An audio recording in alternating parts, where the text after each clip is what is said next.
the bans are for the Yuzong. I think Yuzong obviously deserves a lot of banning. Despite the nerf, kahit na-nerf na itong hero na to, napakahapdi pa rin talaga. Especially pag nag-compress yung mga kalaban mo sa paligid mo, aabsorban mo lahat ng ano. Exact. Saka ano din mostly yung Yuzong heroes, players natin is on the execute. Oo. Parang, di ba pagka kumuha ka ng medyo, going back dito, I really like the first pick dito na execration na having the Farsa. And what that makes me think that NXP Solid are willing to give the Farsa as long as makuha nila yung Kufra ni Yawi. Yeah, and Yawi actually is going to be on a very comfort hero here para sa NXP Solid, which is that Kufra. And I'm pretty sure medyo napangiwi ng konti si Chakno doon. I'm pretty sure gusto niyang mag-highlights dito si Chakno din, di ba? Pero of course, it will be the most solid picks from NXP, which is that Ling from the last game as well. Totoo yan, Kuya Rockard. What I'm thinking right now is that kung kukunin na ba nila kagad dito yung hero ni Chakno kasi Atlas is still open. But if they're gonna be miss this opportunity, posibleng maban dito. Pero yun na nga, they're gonna be taking down the Atlas. Kasi if ever man na, sabihin na natin, yes, may tank na ditong NXP Solid, but still, this is a 10 hero ban mga kaibigan, and most likely mababan niyang Atlas. So, I guess medyo nandun tayo sa part ng ng comfortable picks nilang lahat to I mean, eto Max on Farsa, Benny Cutie sa Cho, Chakno on Atlas. Meanwhile, yung kabila, ganun din. Yes, and on the other side, NXP, siya din yung isa sa mga pinaka-solid na, aside from Chakno, siya din yung isa sa mga pinaka-solid na Khalid player na nakita natin from last week, where ginamit ng NXP yun and they won in a very big way. Now, yung comfort heroes naman ngayon is, naisipin natin is, kamusta kaya? Sino kaya gagamitin? Ni Kuya Billy Boy. Yun ang malaking tanong. Wait, anong pang side lane pa ba? Sige, pwede natin pag-isipan dito. What are the side lanes na pwede pa rito kay Kuya Billy? Makakita kaya tayo dito nung dati niyang ginagawa na yung Grak side lane. Uy, iba yun, no? Oo, medyo kakaiba yun. Medyo hindi siya yung makita mo lagi kasi technically Grok is very difficult. Napakahirap niyang gamitin sa side lane kasi clear ng clear and then you're forced to rotate everywhere else. So minsan naiiwan yung lane mo. Pero again, na-pull off naman nila yung last season. I think that was last season. Yes, last season. And who knows, it could happen here. Pero Rene J ban on the Hellcourt is something na dapat talaga irespeto din ng Execration and they did that. Yes, yun na nga mga kaibigan. What's gonna be the pick dito for Rene J? So I really like the band din ng Hellcourt kasi isa rin talaga yan sa mga heroes ni ni Rene J, and the Cho na nasa kamay dito ni Benny Cutie. Comfort na comfort yan for Benny Cutie. And Esmeralda is ban, and that might be parang familiar to Yes, I mean Gato Kacha, probably baka magpalit sila dito. Will Rene J be the one to use the Khalid? Kasi I think MB is the one who's using the Gato Kacha for the side of NXP Solid. That's true. Kanina, he was the one who used it, and pwede din namang si Rene J going for the offlane Khalid, which is uncharacteristic, pero it still works, and tama pa rin naman sa roles. X-Borg's gonna be the, I think that's gonna be the safest way to pick it on the side lane. And wow, ladies and gentlemen, this gonna be Hate's Lancelot. Isa to sa mga comfortable picks din dito ni Hate. Yan si X-Borg, kahit bugbugin mo ng bugbugin yan, only armor yan. So, it's going to be, kahit pag initan yan ng, ng NXP ngayon, okay lang. Kasi, pag nag-immortality ka, buwabalik yung armor. So, yung Firaga armor is going to be a big headache for them to deal with. And, Hate gets a big comfort pick on the Lancelot. Napaka-komportable ni Hate dyan. Totoo yan. And I think, I was thinking kay Chester kanina if they're gonna be picking the Chango. But, I think the Kagura, it actually makes sense in terms of team fights. Diba? I mean, ang bilis na, yun ang overturn. Pero, ikaw, Kuya Rockard, the game has been set. Nandito na yung mga heroes dito ng ating mga teams. Who would you pick? Yeah, I give you the first one. Sino sa tingin mo dito for game number 2? Game number 2, I think this could be an NXP fight. Although yung last pick nila, medyo kinabahan ako sa Kagura. Depende sa performance ni Kagura, I still think NXP will win this. Alright, NXP solid para kay Kuya Rockard, but ako gusto ko yung mga picks dito na Execration. Sobrang comfortable ng picks ng Execration. Sobrang 50-50 ng labanan na to. Exactly. And ito pa, lalo na to, if katulad kanina, di ba si Zapno yung laging nagiging target nila. Now, he's on the X-Borg. Probably a high survivability rate doon sa side lane. So, hindi siya ngayon basta-bastang mapapasok given na first item noon is Immortality. I definitely gonna be picking Execration dito sa game number 3. Alright, So, let's medyo have a 50-50 split here. ang desisyon Split na nga. tayo. Oo. It's gonna be a big one, ladies and gents. Ready na ba kayo? Kumain na ba kayo? Dahil ito na ang huling laban ng NXP versus Execration sa araw na ito. Yes, yun na nga mga kaibigan. Sino dito ang mag-uuwi ng bragging rights dito sa dalawang team na to? Pero ito na hinihintay nating mga TP at saka mga stickers na pinangako sa atin ni Kuya Zapno. Pero look at here on the mid, ang ganda ng mga pokes nila dito, Kuya Rockert. Oh my god, the pokes are real and that's going to be a very hard lane to fight here. Lalo na ngayon si Eto Max, naka-farsa siya. One of the best supports obviously in the game right now with so much range and damage output early on pa lang. So, Execration, expect ko na kayang-kaya ng kontrolin yung early game with the help of these two people. Pero syempre, titignan natin kung paano ang pasok ng NXP. Hindi nila papayagang free na buff lang to and guguluhin lang nila.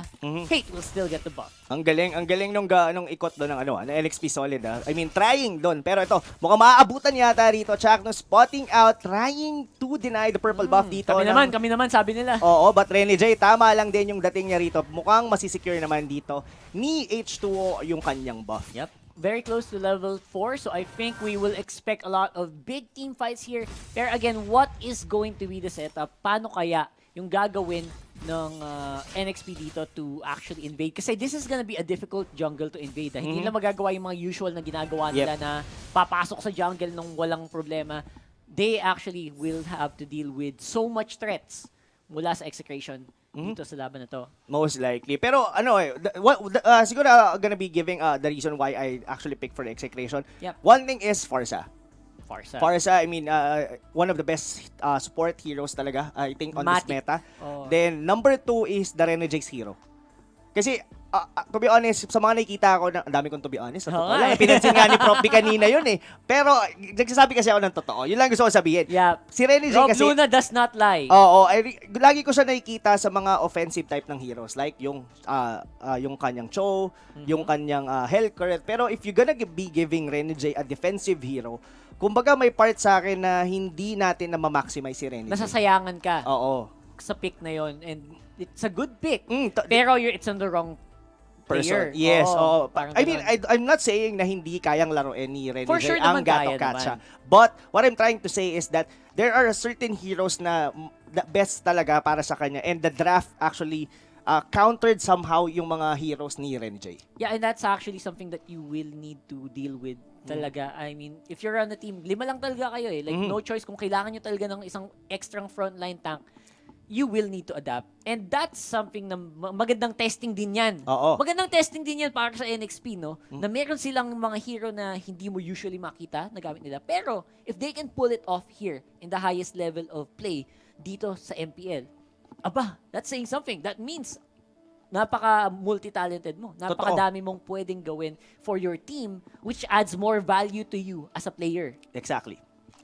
Totoong-totoo doon. I mean, you actually nakuha mo lahat ng mga points doon, Kuya Rockart. Ang isa pa dito, mga kaibigan, ang laki ng burst potential kasi din ng Execration from the of course, nandun yung Cho could be able a very good pick off. Tapos somehow, of course, the Farsa with the Feather Airstrike, 'di ba? Parang ang bilis mag-deal ng damage. Parang may instant -1 kayo pag may nahuli si Benny Cutie, parang ganun, no? And the Farsa is something that you need to really look out for. And si Ito Max ba may gamit? Sobrang, it would be a different story siguro kung napunta to sa, kung napunta to sa NXP because Chester is very good on that. Actually, both of them are good Farsa players. Very good Farsa players. Ang inisip ko lang talaga, yung Kagura pick, how does it deal with the Farsa pick? Diba? Sa early game, obviously, lamang na lamang kasi si Farsa. Pero pag nagkumpul-kumpul na kayo, tas hindi nyo napansin yung Kagura, dun na nagkakanda-leche-leche yung lineup. Totoo. So, depende sa sitwasyon, depende sa posisyon pala, ni Chester sa magiging laban sa mid-game. Pero again, medyo mid-game pa yun para sa akin. Ang problema kasi sa sa isang Kagura is that he actually needs a little bit of time compare sa isang Farsa. I mean, Farsa, kailangan lang niyang mag-level 4 and that's it. I mean, kahit Arcane... Kahit no items pa, no? Kahit Arcane boots lang. Any boots, to be honest. Kaya niyang mag-deal ng enough damage. But, that's a different for a Kagura. Ang difference lang nila probably is yung mechanics nila sa mga team fights, which is, after ng Feather Airstrike, mas malaki na yung maibibigay ng isang Kagura. But, will they be able to have that time para magkaroon ng item din si Chester? Yun ang kailangan nating tignan. And nagiging solid, nagiging klaro na kung ano yung mga win condition ng ating mga manlalaro dito ngayon. Yes, yun na nga. Pero still, medyo nagiging cautious sila dito. This is not what we've seen on the first 2 matches nila. And I think ang unang sagupaan natin dito paglabas pa ng first turtle eh.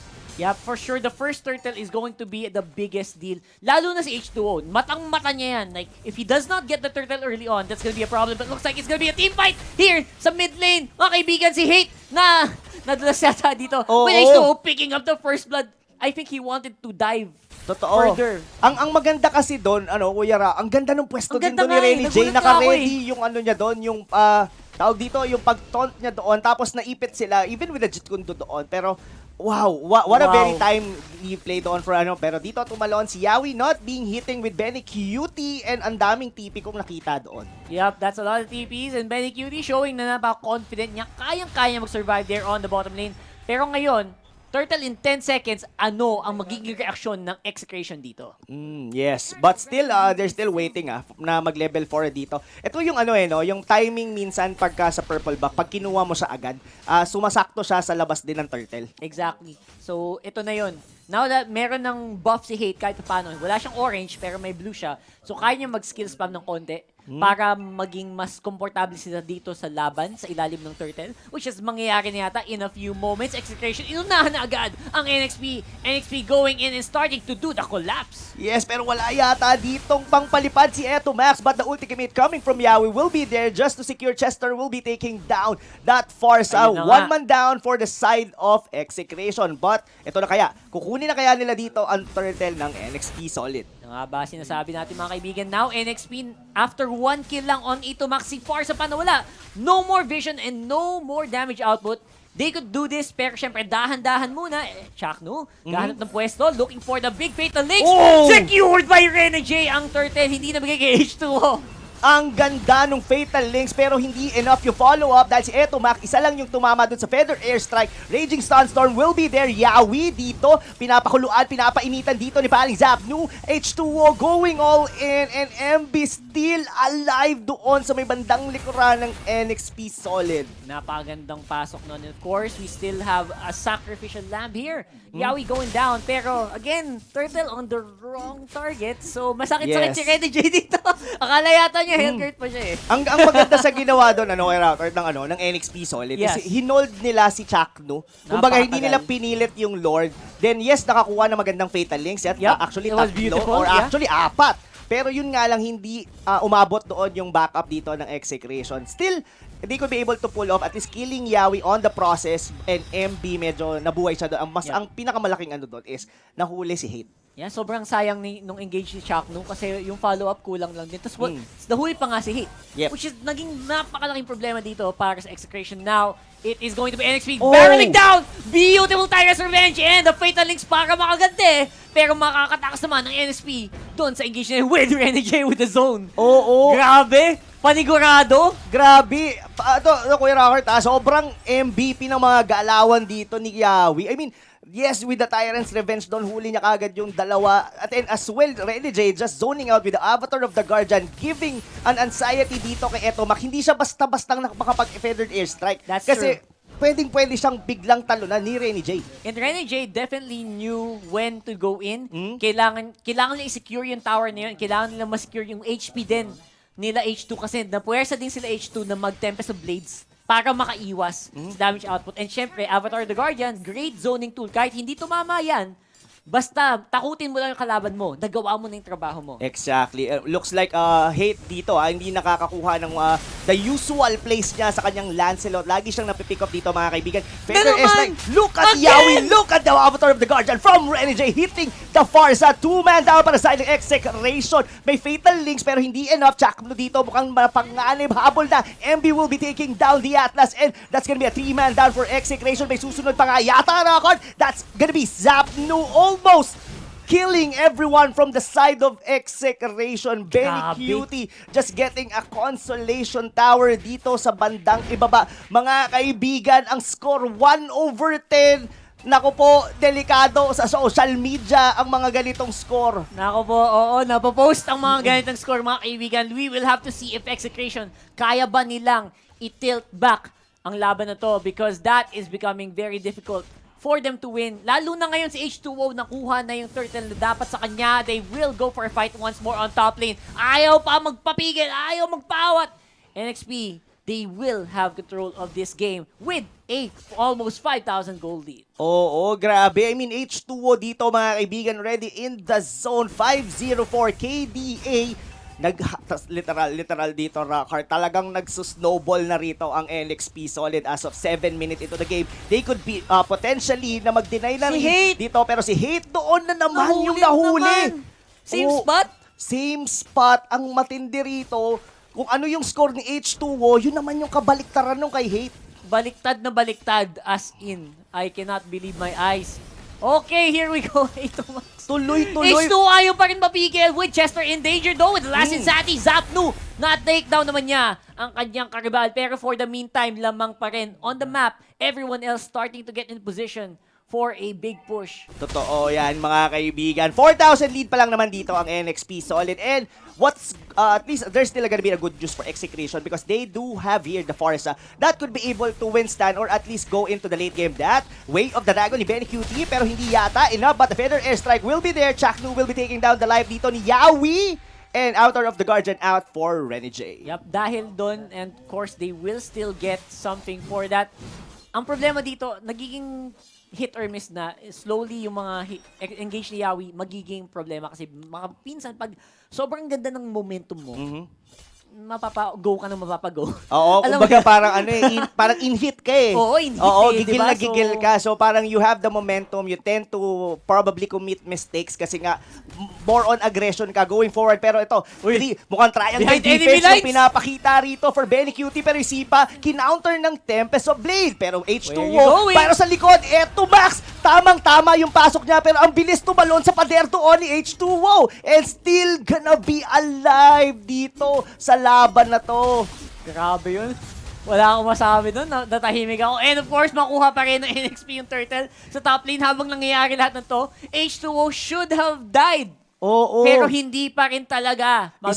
Isang ano na lang yun eh. Isang one hit na lang Isang yun one hit, isang kiliti. Look at that, mga kaibigan. My Yawi gosh. dito, trying to check on the bushes dito. Mga kaibigan, still, this is an NXP Solid. A game to lose para sa kanila. It's up for Execration to hold dahil isa na lang or probably yung torrent nila dito ay nauubos ng paunti-unti sa kanilang tier 3 turret na lang halos yung nabubuhay sa kanila aside from the top lane. That's right. And I think gusto na rin tapusin ng NXP Solid yung bottom lane second and yung top lane second. So, this is a lot of gold. Isang katutak na gold, pero mahuli ba nila sa H2O? Will be going down there. Yawi with a big engage. Fatal Links mag-isa. Ganong kakamahal. Neto.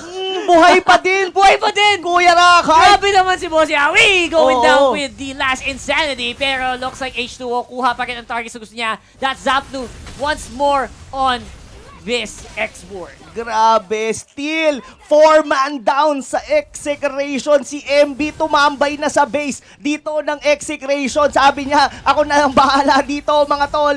It's gonna be Eto Max na lang ang buhay. This could be it! This Rockhart. could be it, man. A very, very strong finish kung sakali. NXP wants to go in. Tower lock, base lock agad. Pero, Buhay looks pa! like Eto Max, Wala minion wave! walang minion wave. Sinakripisyo niya sarili niya para maklear. Oo, wow! Buti na lang nandun si Eto Max. Hindi pa tapos yung akalain yung laro dahil nandito pa ang Execration. Di pa. Humihinga pa mga kaibigan. And it's still going to be a 9K goal lead. A very solid 1 at 10.5 minutes. Pero, again, hanggat hindi bumabagsak ang base, hindi pa tapos ang labanan. Hate going out of the Phantom Execution. Pero ang problema, bawas niya. Nasaan na? 0-6-3 on that Lancelot. Yes. Ang ano, no, kumbaga parang ang naging play doon ni Chuck, no, sa tara, tanggalin na muna natin sa equation si Yawi. Pero grabe yung kunat doon ni Yawi. Yes, nakahuli. Pero ito, mukhang ang speaking of huli, that's gonna be Chester. Pero si Ember rito, mukhang siya yung susunod. Look at the damage. Eto, Max, dito medyo nararamdaman na ng NXP solid. Medyo kailangan mo nang i-hold ng NXP yung kanilang aggression kasi pwede pa din kumambak dito ang execution. Yep. Malaking bagay yung -1 and again, kita nyo naman walang 0-6-0-6. Pag nag-item lock, pag nag-late game, lahat na kayo full items. Kahit anong standing yan, ganun pa rin. So I think yun yung ginagawa, sinusubukang gawin ng execution ngayon. As in, clear mo lang lahat ng minion waves hanggang umabot na naman tayo ng 30 minutos dito. At pantay-pantay na naman tayo. Feeling ko, pinlano ni Ginoong Valdez to eh. Tingin ko. Nasabi niya, sige, paano muna natin sa early, tapos comebackin nyo. Then, yung sa malaking dulo, comeback. bahala na kayo kung sino makakuha. No? Good luck, di ba? Good luck good kung luck mangyayari yun. And tingnan natin kung magiging sagot ng NXP is patagalin pa ba natin? I don't think so kasi Luminous Lord na to, Kuya Robert. Big deal na to. And Chakno, all eyes on Chakno dito. Kasi ngayon, kumpul-kumpul kayo, there's a good chance mahuli kayo if you don't keep your eyes out. Problema, execution, ang sagot nila, ayaw namin. Hindi kami papatol. Anong akala nyo sa amin? We will wait on the base and we will try to fight you pag dumating na yung Lord. Oo, totoo yun. Kasi it's gonna be risky for them to be able to dive that one out. Yes, there's a potential na manakaw nila yon, pero up until what extent, di ba? So I think they could be able to hold pa rin naman, like what we said, meron silang Farsa dito that still have an item naman. May Lightning Truncheon na si Etomac dito. Could be able to deal damage. Probably makuha, I think basag naman na yung top lane talaga nila. Yes. So it's gonna be okay. So ang sagot dito for NXP Solid is, kaya ba nila na i-hold yung mga lanes na halos sabay-sabay? Kasi kumbaga yung Lord, hahayaan na nila yan. Tama. Tapos i-flow na lang nila yung mid tsaka yung bot. Pagsasabayin nila yung gitna saka yung ibaba. So, ang tanong is, kaya bang madepensahan ng execution? And ang I think ito yun mukhang sakto to. Sakto to, Kuya Robert. Here we go. Sakto, sabay-sabay. Let's go! Will it be a big team fight or will it be a separate fight on top, mid, and bottom? Let's see, Kuya Rob. Oo, yun na. Tumalon doon si Rene J, pero the Lord is still alive. Pero wala na yatang minion wave doon sa ibaba. Pero mukhang babasag yata. Look at H2O. Just targeting, pero nawala doon yung catapult. And still, what a perfect defense. Nila yun. Oo, timing din. Ang ganda rin kasi ng mga minion wave clear ng execution. Still, the middle lane can be taken down. And yun na, inulti na. Nag-last insanity na doon si Zapno just to be able to clear down the wave. Very cute. Tumalon doon si Yawi. Dinikit sila lahat doon sa may torre. But the Fatal Links will hit on too. But the Deathless of Blade will be there. It will be enough nga kaya, but H2O, mapapatay ni Zapno Chester going in para doon sa atas. Medyo unti naubos niya dito ang NXP Solid. Eto, Max having a triple kill and as well with hate na buhay pa rin. Unang patay niya yun, pero as a shutdown and a wipeout dito, sabi nila dito, takbo na mga tol! Takbo! Pinapatakbo sila ngayon ng execution. Yung boss nila for sure, takbo kayo sa mid lane, go for it! And take it out as much as you can! Kaya ba? This is 20 seconds on the death timer dito ng NXP Solid. Mukhang oh kaya my God! Kaya ta! Tingin ko kaya to! Kaya to, hold nila to. Medyo tinatangkin nila dito. Tatangkin nila yan for sure. Dako po, mga kaibigan, that's gonna be base! Dako po, yung base! Hinahanda nila dito. Execution, take it! Number 3! Oh my God! What? What is happening? What is happening? Ano nangyari? Ano yun? Si Philip, hindi naman ko nahulog. Speechless talaga kami mga kaibigan. Isipin mo yun, isang beses lang nakapatay si Hate sa laro na yon, yung pa yung pinakamahalagang napatay niya. Oh my God.